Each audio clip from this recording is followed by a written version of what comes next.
So 14 years later, when was the moment you decided that you're like, it's time to do a sequel? I don't think I've ever said it's time to go do a sequel. No. I kind of am outspoken that there's too many of them.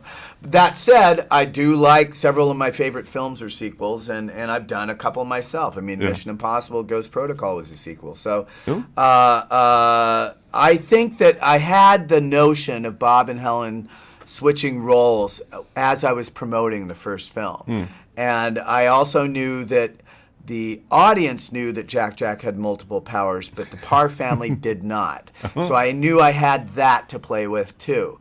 But the other part, the villain part, which was also late in being figured out in the first one, that kept changing and kept changing and changing. And the idea that I pitched that got us the go-ahead is not the idea we ended up making. No. And it was kind of like the first film, where I got it going at Pixar, the original Incredibles, with a different villain. Yeah. And then we discovered a better villain on the way of making the film, and we changed the plot to accommodate him. Yeah. What was the original pitch? The original pitch was that, for this film? Yeah. It involved AI, and it was very different. It had some really cool scenes in it, but it wasn't ultimately. It didn't serve the core story of Bob and Helen switching roles in the family and all that. Gotcha. So it was more media centric and less.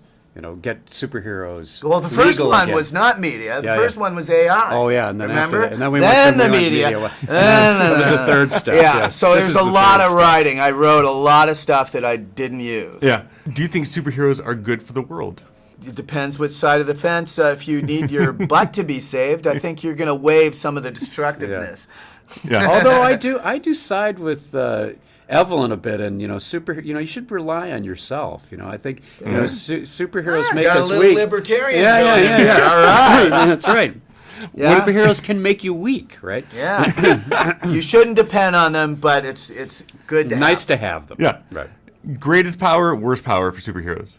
Anything that makes them feel like they're in control and they can dominate. I think any power that can go badly evil. Well, and I like power. What I love about The Incredibles, especially the first one, is people discovering their powers, getting better at their powers. This idea that you just have these 100% perfect powers right away. Yeah. It's like it's much more fun for you see Violet, she gets better and better and better at the force fields, even in this. Yeah, I always liked it in Star Wars that Luke had the Force, but just a little, and he had to work at it. And I hate nowadays people just want to cut to the big explosion super scenes, and it makes it kind of boring. Right.